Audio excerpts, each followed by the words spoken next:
Hello दोस्तों, आज मैं रॉयल एनफील्ड के बारे में कुछ फैक्ट्स बताने वाला हूं, तो चलिए शुरू करते हैं।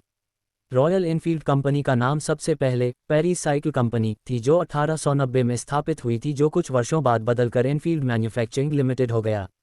और अभी रॉयल एनफील्ड कंपनी के नाम से इसको जानते हैं, जो भारत समेत अमेरिका, जापान, ऑस्ट्रेलिया के देशों में काफ़ी प्रचलित है। जो 349 सीसी से लेकर 648 सीसी तक की बाइक बनाती है। भारत में रॉयल एनफील्ड सबसे ज़्यादा लोकप्रिय सन 2000 में हुआ था, जिस समय इस कंपनी के सीईओ के पद पर सिद्धार्थ पाल आए।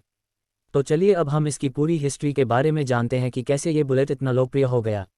ये बाइक बहुत पहले से पुलिस ऑफिसर के पास होता था, जिससे बुलेट के आवाज़ से लोग पहचान जाते थे कि पुलिस आ रही है, लेकिन आज के समय में यह आम हो गया है और हर लोगों के पास रॉयल एनफील्ड रहने लगी है। इसकी आवाज़ लोगों में काफ़ी ज़्यादा मशहूर है। 8 लोग इसके दीवाने हैं, क्योंकि कंपनी बदलते वक्त के साथ हर चीज़ की सुविधा देती जा रही और इस बाइक को शानो शौकत की बाइक भी माना जाता है। इस कंपनी की शुरुआत सबसे पहले 1890 में एल्बोर्ट ने की थी, जो एक साइकिल निर्माता थे। एल्बोर्ट ने भारतीय व्यापारी के साथ मिलकर इस कंपनी का नाम पेरिस साइकिल कंपनी रखी। कुछ समय बाद एल्बोर्ट लंदन घूमने के लिए गए थे। इसी समय इन्होंने किसी जगह का नाम एनफील्ड लिखे हुए देखा। उसके बाद इसी नाम के आधार पर अपनी कंपनी का नाम बदलकर एनफील्ड मैन्युफैक्चरिंग लिमिटेड रख दिया। रॉयल एनफील्ड वैसे तो भारत में सन 1949 में आ गई थी, लेकिन लोगों के बीच यह 1955 में लोकप्रिय हुआ था।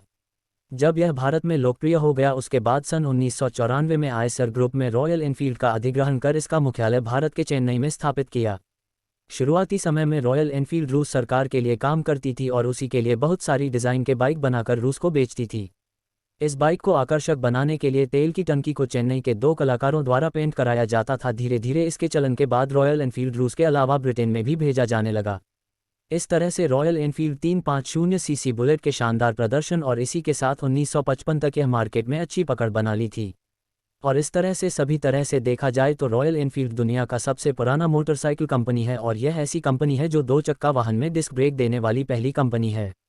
इस तरह से इनका मार्केट रूस, ब्रिटेन, भारत के अलावा अमेरिका, जापान और ऑस्ट्रेलिया में भी रॉयल एनफील्ड की सप्लाई होने लगी और अभी भी इसकी अच्छी खासी मांग है। 1955 में आई कंपनी रॉयल एनफील्ड का मार्केट अच्छा खासा चल रहा था, लेकिन 1990 के दशक में इसका मार्केट डूबने वाला था और बंद होने के कगार पर चला गया था।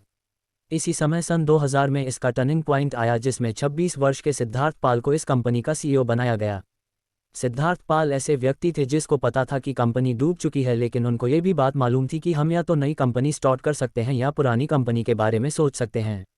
इसी का ध्यान रखते हुए सिद्धार्थ अपना पूरा मन बना लिया था कि चाहे कंपनी को 10 साल भी क्यों ना लगे, लेकिन काम इसी में करना है। इसके बाद इस गाड़ी के लिए युवाओं को टारगेट किया और डिस्ट्रीब्यूटर के माध्यम से युवाओं के पास इस गाड़ी का प्रमोशन करने और इसकी खामी बताने के लिए पेश करते थे।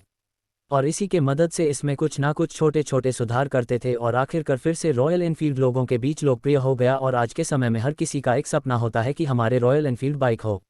ऐसा रॉयल एनफील्ड के कुछ फैक्ट्स। अगर यह वीडियो अच्छा लगा तो लाइक, कमेंट करें और मेरा चैनल को सब्सक्राइब करना ना भूले। धन्यवाद।